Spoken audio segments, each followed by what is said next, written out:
நீங்கள் பார்த்து கொண்டிருப்பது உங்கள் ஜாஷுவா டிவி. சகல ஜனங்களுக்கும் நற்செய்தி.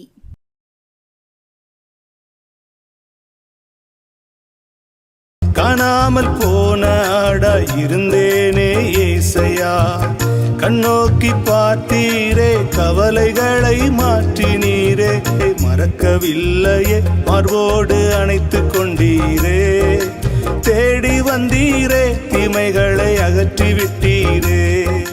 Praise the Lord. ஆண்டவராகிய இயேசுவின் நாமத்தினாலே உங்களை அன்போடு கூட இந்த நிகழ்ச்சிக்கு வரவேற்கிறேன். இனி எப்படி இருக்கீங்க? சந்தோஷமாக இருக்கீங்களா?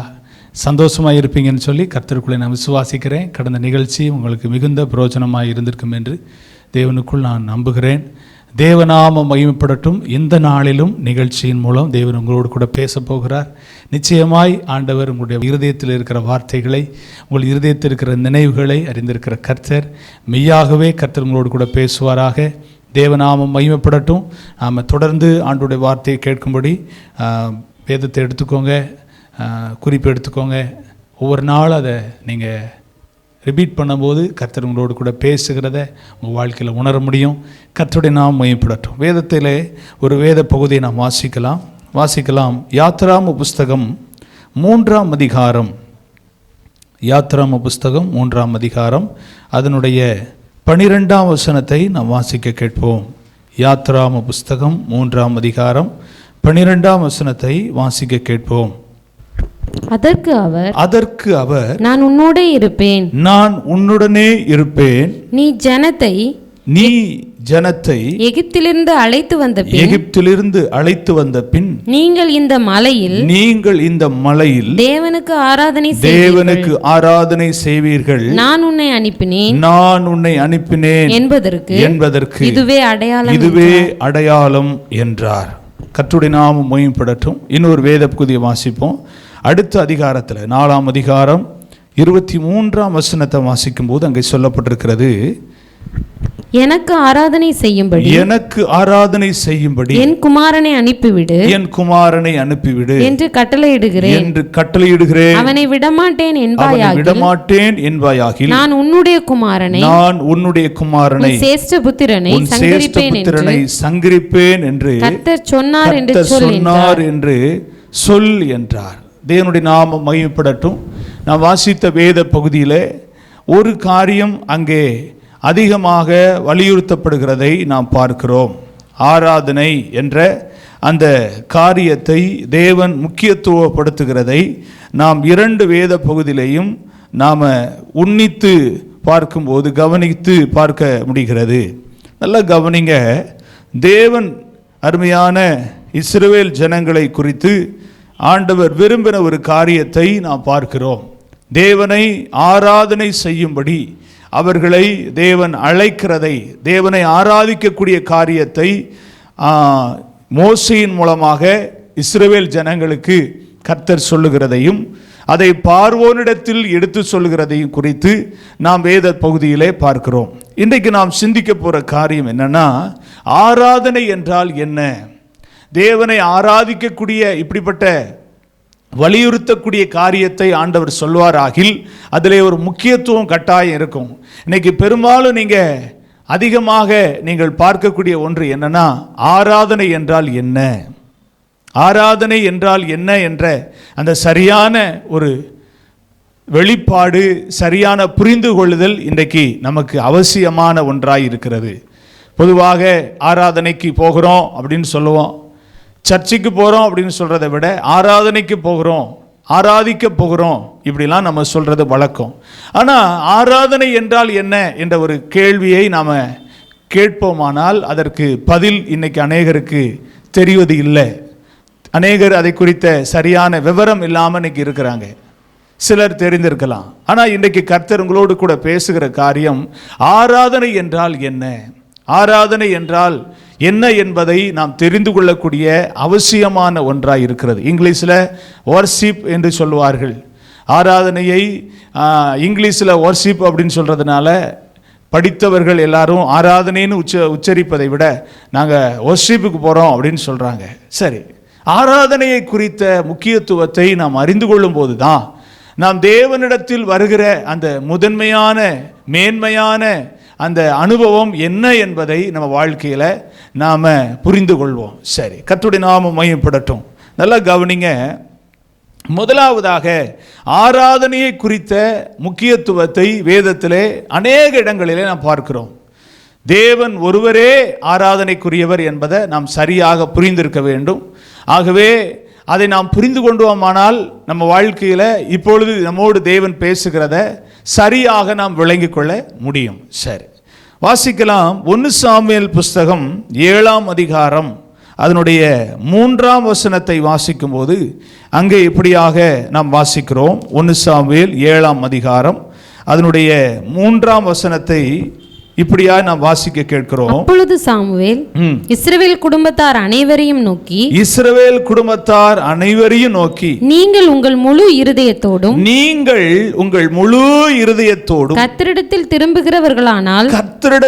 திரும்புவீர்களானால் அந்நிய தேவர்களையும் அஸ்தரோத்தையும் உங்கள் நடுவிலிருந்து விலக்கி உங்கள் இருதயத்தை கர்த்தருக்கு நோக்கி, நல்லா கவனிங்க, உங்கள் இருதயத்தை கர்த்தருக்கு நேராக்கி அவர் ஒருவருக்கே ஆராதனை செய்யுங்கள்.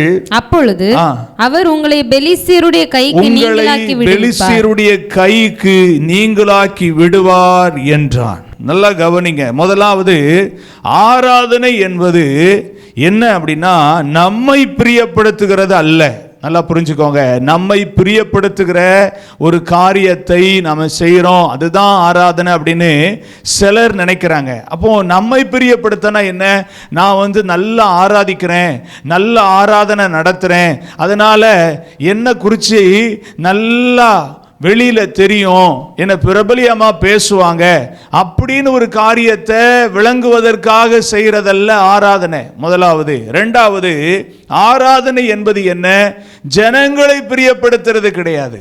ஜனங்களை பிரியப்படுத்துகிற ஒரு முறை, ஜனங்களை பிரியப்படுத்துகிற காரியத்தை இதுதான் ஆராதனை அப்படின்னு நம்ம நினைக்கக்கூடாது. ஏன்னா இன்னைக்கு ரெண்டும் நடக்குது. தன்னை பிரியப்படுத்தும்படி, தன்னுடைய திறமையை வெளிப்படுத்தும்படி இன்னைக்கு செய்கிற பாடல் பாடுறதோ அல்லது துதிக்கிறதோ அல்லது வேற எதுவோ, பயங்கரமா சத்தம் போடுறதோ அல்லது எதுவோ, அது ஆராதனை அப்படின்னு நினைக்கிற அந்த ஒரு மனதலைமையில் இருந்தால் அது கிடையாது.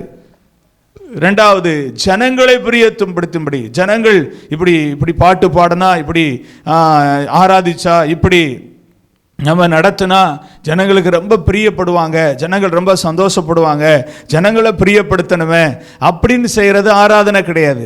ஆராதனை என்றால் என்ன? நான் வாசித்த வேத பகுதியில் இங்கே சொல்லப்பட்டிருக்கிறது. சாமுவேல் இஸ்ரவேல் குடும்பத்தார் யாவரை நோக்கி சொல்றாரு, உங்கள் முழு இருதயத்தோடும் கர்த்தரிடத்தில் திரும்புவீர்களானால் அந்நிய தேவர்களையும் அஸ்தரோத்தையும் உங்கள் நடுவிலிருந்து விலக்கி உங்கள் இருதயத்தை கர்த்தருக்கு நேராக்கி அவர் ஒருவருக்கே ஆராதனை செய்யுங்கள். ஆராதனை என்றால் என்ன? அஸ்தரோத்தையும், அப்புறம் சொல்லப்பட்டிருக்கு ஸ்தோத்திரம், அந்நிய தேவர்களையும், அதாவது தேவனை அல்லாத மற்ற எந்த ஒரு காரியத்துக்கும் முக்கியத்துவம் கொடாம அவைகளை எல்லாவற்றையும் விலக்கிட்டு உங்கள் முழு இருதயத்தோடு கர்த்தரிடத்தில் நேராக்கி, அதை ஆண்டவருக்கு நேராக்கி அவருக்கு செலுத்துகிற துதி, கனம், மகிமை எல்லாம் தான் ஆராதனை. ஹல்லேலூயா. கர்த்தர் நல்லவர். அப்போ இன்னைக்கு ஒருவேளை நாம இப்படிப்பட்ட விதத்தில் நாம் கர்த்தரை ஆராதிக்காம, கர்த்தரை ஆராதிக்கிற அந்த ஒரு முறையை நாம பின்பற்றாம இருந்தோம்னா, இன்னைக்கு ஆண்டவர் உங்களுக்கு ஒரு புரிந்து கொள்ளுதலை கொடுக்கிறாரு. இனி அது மாறட்டும். உங்கள் இருதயம் கர்த்தருக்கு நேராகட்டும். அறகுறையா கொஞ்சம் அங்கேயும் கொஞ்சம் ஜனங்கள்லையும் கொஞ்சம் தன்னை பிரியப்படுத்தவும் கொஞ்சம் ஆண்டவரையும், அப்படி அல்ல, முழுவதும் கர்த்தருக்கு நேராக்கி கர்த்தரை துதிக்கவும் பாடவும் புகழவும் போற்றவும் செய்கிற ஒவ்வொன்றும் அது தேவனை ஆராதிக்கிற ஆராதனை. அதிலே கர்த்தர் பிரியப்படுகிறார். அப்படி செய்யும் போது இந்த இஸ்ரவேல் குடும்பத்தாருக்கு கர்த்தர் என்ன செய்வாராம்? உங்களை பெலிஸ்தியருடைய கைக்கு நான் என்ன செய்வேன்? நீங்களாக்கி விடுவிப்பேன் அப்படின்னு ஆண்டவர் வாக்கு பண்றார். இந்த வார்த்தையை கேட்கிற எனக்கு அன்பான தேவ பிள்ளையே, நீங்கள் கர்த்தரை ஆராதிக்கிற முறைமையின்படி, கர்த்தரை ஆராதிக்கிற விதத்தின்படி, கர்த்தரை ஆராதிக்கிற ஒரே இருதயத்தோடு, முழு இருதயத்தோடு அந்நிய தேவர்களை உங்களை விட்டு விலக்கி அஸ்தரோத்தின் கிரியைகளை, வேதத்தில் சொல்லப்பட்டிருக்கிற அந்த நாட்களில் தேவனை அல்லாத மற்ற எல்லா தெய்வங்களையும் அன்றைக்கு விலக்கும்படி கர்த்தர் அவர்களோடு பேசினார். இன்னைக்கும் பார்த்தீங்கன்னா, இன்னைக்கு ஆண்டவருக்கு முக்கியத்துவம் கொடுக்கிற நாம இன்னைக்கு மற்ற எல்லாத்துக்கும் முக்கியத்துவம் கொடுத்துட்டு நம்முடைய இருதயத்தை முழுவதும் அங்க செலுத்திட்டு கொஞ்சம் ஆண்டவருக்கு நாம கொஞ்சம் கொடுத்துட்டு அதுல பாடுவதும் அதுல துதிப்பதும் இன்னைக்கு நாம செலுத்துவோம் சொன்னா அது தேவனுக்கு செலுத்துகிற முழுமையான ஆராதனை அல்ல. தேவனுக்கு செலுத்துகிற ஆராதனை முழுமையாக கொடுக்க வேண்டும். ஹல்லேலூயா. சரி, கர்த்தர் நல்லவர். ஆராதனை என்றால் என்ன? தேவனுக்கு தன்னை ஸ்தோத்திரம் முழுவதும் கொடுத்து அவரை உயர்த்துகிற அனுபவம் தான் ஆராதனை. தேவனை உயர்த்துகிற அனுபவம் தான் ஆராதனை. உங்களை அல்ல, உங்களை சார்ந்தவர்களை அல்ல, உங்களை சுற்றி இருக்கிறவர்களை அல்ல, தேவன் ஒருவரையே உயர்த்துவது தான் ஆராதனை. அப்படிப்பட்ட அனுபவம் உங்கள் வாழ்க்கையில் உண்டா? அப்படிப்பட்ட அனுபவம் உங்கள் வாழ்க்கையில் இல்லைன்னா இன்னைக்கு உங்கள் வாழ்க்கையில் ஒரு மனம் திரும்புதல் உண்டாகட்டும். ஆண்டவரே, நான் இதுவரைக்கும் செய்தது தவறு தான், என்னை மன்னிச்சிருங்க, நான் இனி அப்படி இருக்க மாட்டேன்னு சொல்லி ஒரு தேவ சமூகத்தில் ஒரு ஜெபம் பண்ணுங்க. உங்களை அர்ப்பணித்த ஆண்டவரிடத்தில் ஒப்பு கொடுங்க. கர்த்தர் உங்கள் வாழ்க்கையில் ஒரு பெரிய மாற்றத்தை கர்த்தர் கட்டளையிடுவார். சில அனுபவத்திலிருந்து நீங்கள் விடுதலை பெறாமல் உங்களை சில காரியங்கள் அடிமைப்படுத்தி வச்சிருக்கு, சிலர் அடிமைப்படுத்தி வச்சிருக்கிறாங்க, சிலர் நீங்கள் விடுவிக்கப்பட முடியாமல் இருக்கீங்க. ஏன் அப்படின்னா நீங்கள் செலுத்துகிற ஆராதனை தேவனுக்கு முழுமையாக செலுத்தலை. இன்னைக்கு ஒரு மனம் திரும்புதல் உங்களுக்கு உண்டாகட்டும். நான் இங்கேயும் போய்க்கிடுவேன் அங்கேயும் போய்க்கிடுவேன் இல்லை, கர்த்தர் ஒருவருக்கு மட்டும்தான் ஆராதனை செய்யணும். வேதம் தெளிவாக சொல்கிறது, கர்த்தருக்கே கனமும் மகிமையும் செலுத்த வேண்டும். இல்ல இங்கேயும் அப்படித்தானே இருக்கு. இல்ல நீங்க வேதத்தின்படி பாத்தீங்கன்னா தப்பான காரியத்தை செய்கிற இடத்துல போய் கொஞ்சம் அங்கேயும் கொடுத்துட்டு கொஞ்சம் இங்கேயும் கொடுத்துறது அது சரியான முறை அல்ல. தேவன் என்றால் தேவனுக்கு ஆராதனை செய்யுங்க. கர்த்தருக்கு முழுவதும் உங்க இருதயத்தை நேராக்குங்க. அங்க கொஞ்சம் இங்க கொஞ்சம் வேண்டாம். அப்படி செஞ்சீங்கன்னா உங்க வாழ்க்கையில விடுவிக்கப்பட்ட அனுபவத்துக்குள்ள வர முடியாது. சில காரியத்தில் உங்க வாழ்க்கையில விடுதலை இல்லாம ஜீவனம் பண்ணிக்கொண்டே இருக்கீங்க. சில காரியத்தில் விடுதலை இல்லாத ஒரு அனுபவத்துக்குள்ள தொடர்ந்து போய்கிட்டு இருக்கீங்க. ஏன்னு உங்க வாழ்க்கையில கேள்விதான் வருதே தவிர அதுல இருந்து ஒரு விடுதலை வரல. இன்னைக்கு கர்த்தர் திட்டம் அவங்களோட பேசுறாரு.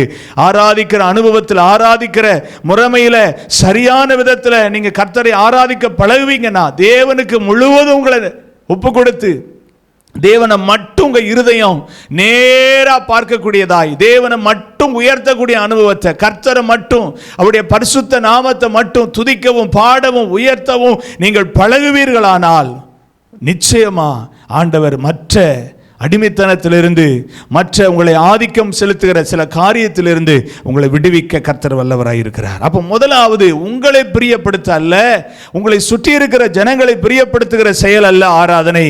தேவனுக்கு முழுவதுமாக உங்கள் நேரத்தை, உங்களுடைய சூழ்நிலைகளை, உங்களுடைய எல்லா காரியங்களையும் ஆண்டவருக்கு நேராக திருப்பி, உங்கள் இருதயத்தை ஆண்டவருக்கு நேராக திருப்பி அவரை பிரியப்படுத்துகிற காரியம்தான் ஆராதனை. அப்படி செய்கிறீங்களா? அப்படி செஞ்சீங்கன்னா உங்கள் வாழ்க்கையில் ஆண்டவர் உங்களை விடுவித்து நடத்த வல்லவராக இருக்கிறார். ரெண்டாவது, ஆராதனை என்றால் என்ன? ஸ்தோத்திரம். ரோமர் புஸ்தகத்தை திருப்பிக்கோங்க. புதிய ஏற்பாட்டில் ரோமர் புஸ்தகம் அதனுடைய 12ஆம் அதிகாரத்தை திருப்பிக் கொள்வீங்கன்னா, ரோமர் 12ஆம் அதிகாரம் ஸ்தோத்திரம் அதனுடைய 1ஆம் வசனத்தை வாசிப்பீங்கன்னா அங்க சொல்லப்பட்டிருக்கு, அப்படி இருக்க சகோதரரே நீங்கள் உங்கள் சரீரங்களை பரிசுத்தமும் தேவனுக்கு பிரியமுமான ஜீவ பலியாக ஒப்பு கொடுக்க வேண்டும் என்று தேவனுடைய இரக்கங்களை முன்னிட்டு உங்களை வேண்டிக் கொள்ளுகிறேன். இதுவே நீங்கள் செய்யத்தக்க புத்தியுள்ள ஆராதனை. நல்ல கவனிங்க, புத்தியுள்ள ஆராதனை. இரண்டாவது, ஆராதனை என்றால் என்ன?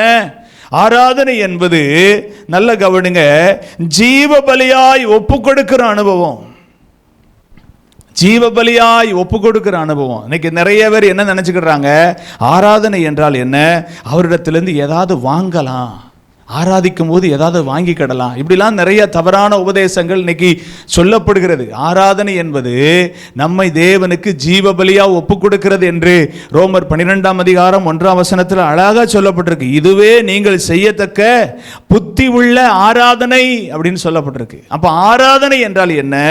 உங்க வாழ்க்கையில உங்கள் சரீரங்களை பரிசுத்தமும் தேவனுக்கு பிரியமான ஜீவ பலியாய் ஒப்பு கொடுக்க வேண்டும் என்பதுதான் தேவனுடைய விருப்பமாய் இருக்கிறது. உங்க சரீரத்தை நீங்க ஆண்டவரிடத்துல பரிசுத்தத்துக்காக ஒப்பு கொடுக்க வேண்டும், ஜீவ பலியாக ஒப்பு கொடுக்க வேண்டும். நம்மை பரிசுத்தப்படுத்துகிறவர் கர்த்தர் ஒருவரே.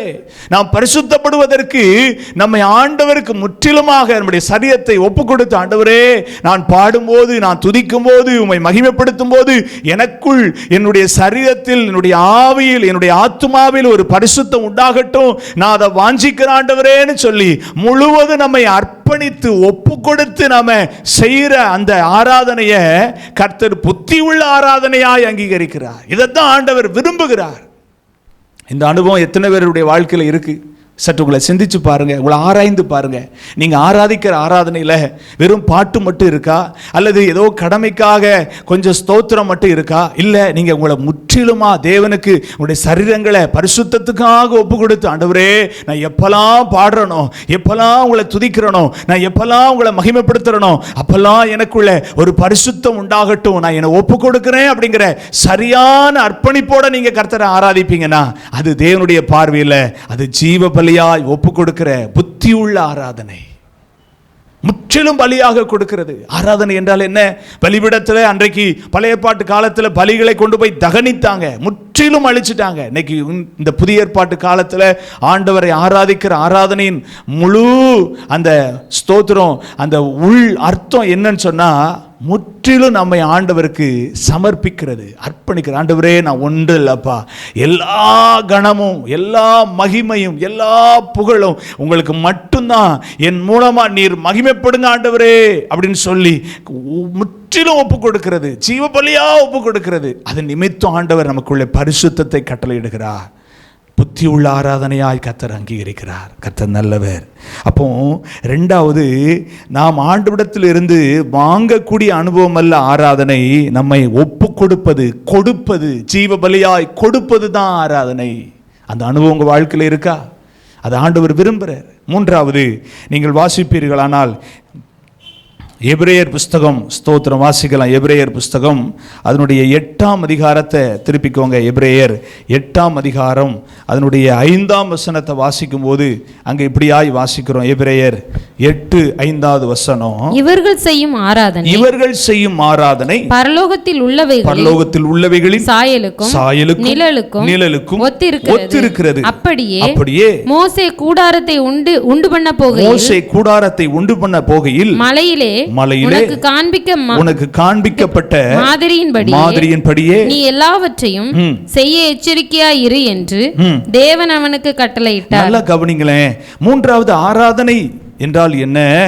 மோசேக்கு ஆண்டவர் சொன்னாரு, என்ன சொன்னாரு? பரலோகத்தில் உள்ளவைகளின் சாயலுக்கும் நிழலுக்கும் ஒத்திருக்கிறது போல நீ என்ன செய்யணும்னா கர்த்தரை ஆராதிக்கணும், ஒரு கூடாரத்தை உண்டு பண்ணணும், அந்த கூடாரத்தினுடைய மாதிரி இப்படி இருக்கணும், இப்படிலாம் ஒரு அட்மாஸ்பியரை, ஒரு ப்ரொசீஜரை கர்த்தர் ஏற்படுத்தி கொடுத்தார். நல்லா கவனிங்க. நாம் ஆராதிக்கிற ஆராதனை எப்படி நம்ம ஃபீல் பண்ணணும்னா, நான் அந்த பூமியில் ஆராதிக்கிற அந்த ஆராதனை என்பது பரலோகத்தின் ஆராதனைக்கு சமமானது. பரலோகத்தின் தேவனை நான் இந்த பூமியில் என்ன செய்கிறேன்? துதிக்கிறேன் அப்படிங்கிற ஒரு அந்த அனுபவம் உண்டாகணும். இன்னொன்று, நம்மையும் தேவனையும் இணைக்கக்கூடிய ஒரு நல்ல புரிந்து கொள்ளுதல் எங்கே உண்டாகிறதோ அது தேவனுடைய பார்வையில் விலையேற பெற்ற ஆராதனை. கவனிக்கீங்களா? ஏதோ பாடுறோம், ஏதோ துதிக்கிறோம், ஏதோ வந்தோம் கூடணும், ஏதோ போனோம், அப்படி நினைக்கக்கூடாது. என்னையும் தேவனையும் இணைக்கக்கூடிய ஒரு இணைப்பு தான் ஆராதனை. அது எப்படி இருக்கிறது? பரலோகத்துக்கு ஒத்ததாக, பரலோகத்தின் சாயலுக்கு ஒத்ததாக நான் இந்த பூமியில கர்த்தரை ஆராதிக்கிறேன் என்ற அந்த ஒரு நிலைமையில நாம் கர்த்தரை ஆராதிப்போமானால், மோசேக்கு ஆண்டவர் கொடுத்த அந்த பிரமாணத்தின்படி, அந்த கட்டளையின்படி ஆசரிப்பு கூடாரத்தில் அவைகளை செய்வதற்கு மாதிரியெல்லாம் ஆண்டவர் கொடுத்தார். ஒரு ஸ்கெட்ச் பிளானை கொடுத்தார். இன்னைக்கு உங்களுக்கு எனக்கும் பார்த்தீங்கன்னா ஆண்டவர் அந்த அனுபவத்தை ஆவியில நமக்கு ஆண்டவர் கொடுக்கிறார். ஆவியில் அதை ஃபீல் பண்ணும்போது பரலோகத்துக்கு ஒத்த ஆராதனை நான் ஆராதிக்கிறேன் அப்படிங்கிற ஒரு மன நிறைவை நமக்குள்ள எந்த அளவுக்கு நாம் வாஞ்சிக்கிறோமோ விரும்புகிறோமோ, அதன்படி நாம் கர்த்தரை ஆராதிக்கிறோமோ, அதிலே தேவன் நம்மோடு இணைகிறார், நம்மோடு இசைந்து இருக்கிற அனுபவத்தை ஆராதனையில நாம உணர முடியும். அது ஆண்டவருடைய பார்வையில அது விலையேற பெற்ற ஒரு ஆராதனை. அப்போ மூன்றாவது நம்முடைய ஆராதனை எப்படி இருக்க வேண்டும்? பரலோகத்தின் சாயலுக்கு ஒத்ததாக தேவனோடு இணைகிற அனுபவத்தை உடைய ஒரு உணர்வோடு நாம செய்கிறத கர்த்தர் விரும்புகிறார். அதுதான் ஆராதனை. ஏதோ மனுஷனுக்காக, ஏதோ ஒரு நபருக்காக அல்ல. தேவனை நான் அதிகமாக நேசிக்கிறேன், அவர் என்னை நேசிக்கிறார், நானும் அவரும் ஆராதனையில் ஒரு இணைக்கக்கூடிய ஒரு கனெக்டிங் எனக்கு கிடைக்கிறது அப்படிங்கிற அந்த உணர்வு எப்பெல்லாம் வருதோ அதுதான் ஆராதனை. அதுல தான் கர்த்தர் பிரியப்படுறாரு. இந்த அனுபவம் தேவை அப்படிங்கிறத கர்த்தர் வலியுறுத்துறார். ஆகவே இன்றைக்கு நாம தியானித்த இந்த 3 காரியமும் ரொம்ப அவசியம். ஆகவே ஆராதனையில் பிரியப்படுகிற தேவனை நீங்கள் கட்டாயம் ஆராதிக்கணும். உங்களை ஆராதிக்க விடாதபடி தடை செய்கிற கணவனா இருக்கலாம், மனைவியா இருக்கலாம், அல்லது பெற்ற பிள்ளைகளா இருக்கலாம், அல்லது உறவு முறையில் உள்ளவங்களா இருக்கலாம். யாரா இருந்தாலும் அந்த அனுபவத்தை நீங்க நிச்சயமா அதுக்கு உடன்பட்டு விடாதீங்க. அது நிச்சயமா உங்க வாழ்க்கையில அநேக காரியத்தில் நீங்க விடுதலை பெற முடியாத சூழ்நிலைக்கு உங்களை தள்ளிடும். ஆகவே கர்த்தரை ஆராதிக்கிற விஷயத்தில் வைராக்கியம் பாராட்டுங்க. உங்கள் ஆவிக்குரிய வாழ்க்கையை கட்டி எழுப்பக்கூடிய ஆராதனையின் அனுபவத்தை விட்டுறாதீங்க. அதில் நீங்கள் வளருவீங்கன்னா, அந்த அனுபவத்தில் நீங்கள் வளரக்கூடியவர்களாக நீங்கள் இருப்பீங்கன்னா கர்த்தர் உங்கள் வாழ்க்கையில் கிரியை செய்ய வல்லவராக இருக்கிறார். ஆகவே வேதத்தில் சொல்லப்பட்ட வார்த்தையை நல்லா உற்று கவனிங்க. தேவன் ஆராதனையில் பிரியப்படுகிறவர், ஆராதனையை விரும்புகிறவர். ஆராதனையை அலட்சியம் பண்ண வேண்டாம். ஆராதனையை அலட்சியம் பண்ணுவீங்கன்னா உங்கள் வாழ்க்கையில் அநேக காரியத்தில் நீங்கள் மீண்டு வருவது ரொம்ப கடினம். ஆண்டவர் உங்கள் வாழ்க்கையில் திட்டமாக பேசுகிறாரு. கர்த்தரை ஆராதிக்கிற சரியான முறையை, சரியான ஆராதனையை நீங்கள் தெரிந்து கொள்வீங்கன்னு சொன்னால் உங்கள் வாழ்க்கையில் விடுதலை நிச்சயம். இந்த வார்த்தையின் மூலம் கர்த்தர் கூட பேசியிருப்பார்னா கண்களை மூடி என்னோடு கூட ஜெபம் பண்ணுங்க. கர்த்தருடைய நாமம் மகிமைப்படட்டும். நேசிக்கிற நல்ல ஆண்டவரே, இயேசுவின் நாமத்தினால் நம்முடைய சமூகத்தில் வருகிறேன். இந்த செய்தியை கேட்ட நம்முடைய பிள்ளைகள் ஆண்டவரே ஸ்தோத்திரம், ஆராதனையின் முக்கியத்துவத்தை குறித்து நம்முடைய பிள்ளைகள் தெரிந்து கொண்டிருக்கிறாங்க. இந்த ஆராதனையின் முக்கியத்துவம் நம்முடைய பிள்ளைகளுடைய வாழ்க்கையில ஒரு பெரிய மாற்றத்தை கொண்டு வரட்டும். ஆராதிக்க விடாதபடி ஒரு பக்கம் பார்வோனை போல சத்துரு ஆண்டவரே குடும்பத்தில் இருக்க அநேக நபர்கள் தடைகளை கொண்டு வந்தாலும், இயேசுவே நீர் ஆராதனையில் பிரியப்படுகிற தேவனாய் இருக்கிற அப்படினால் ஆராதிக்கிற முறைமை குறித்து நம்முடைய பிள்ளைகளோடு பேசியிருக்கீங்க. அதை நம்முடைய பிள்ளைகள் தொடர்ந்து செய்வதற்கு, கடைபிடிப்பதற்கு கர்த்தர் நம்முடைய பிள்ளைகளுக்கு உதவி செய்யுங்க. அதை நிமித்தமுடைய பிள்ளைகளுடைய ஆண்டவரே வாழ்க்கையில விடுதலையும் சமாதானமும் சந்தோஷமும் நிம்மதியும் அற்புதமும் அடையாளங்களும் நடக்கட்டும். கர்த்தர் என்ன நோக்கத்துக்காக அந்த வார்த்தையை பேசுனீங்களோ அந்த நோக்கமும் திட்டமும் பிள்ளைகளுடைய வாழ்க்கையில நிறைவேறட்டும். தேவநாமம் அதில் மகிமைப்படட்டும். என்னை முற்றிலும் தாழ்த்துகிறேன். நீங்க மகிமைப்படுங்க. இயேசுவின் நாமத்தில் ஜெபிக்கிறேன் ஜீவனுள்ள நல்ல பிதாவே, ஆமென். கர்த்தர் உங்களை ஆசீர்வதிப்பாராக. இந்த செய்தி உங்களுக்கு மிகுந்த பிரயோஜனமாக இருந்திருக்கும்னா கர்த்தர் உங்களோடு கூட பேசி சில அற்புதங்களை உங்கள் வாழ்க்கையில் கர்த்தர் செய்திருப்பாரானால் ஸ்க்ரீனில் தெரிகிற நம்பருக்கு உங்களுடைய சாட்சிகளை தெரியப்படுத்த மறவாதிருங்க. தொடர்ந்து எங்களுக்காக ஜாசுவா டிவிக்காக தொடர்ந்து ஜெபம் பண்ணுங்க. கர்த்தருடைய நாமம் மகிமைப்படட்டும். அடுத்த நிகழ்ச்சியில் உங்களை பார்க்கும் வரை கர்த்தருடைய கிருபை, இரக்கம், சமாதானம் உங்களோடு கூட இருப்பதாக. God bless you. ஆமென். காணாமல் போன ஆடா இருந்தேனே ஏசையா, கண்ணோக்கி பார்த்தீரே கவலைகளை மாற்றினீரே, கண்ணோக்கி பார்த்தீரே கவலைகளை மாற்றினீரே, மறக்கவில்லையே மார்போடு அணைத்து கொண்டீரே, தேடி வந்தீரே தீமைகளை அகற்றி விட்டீரே.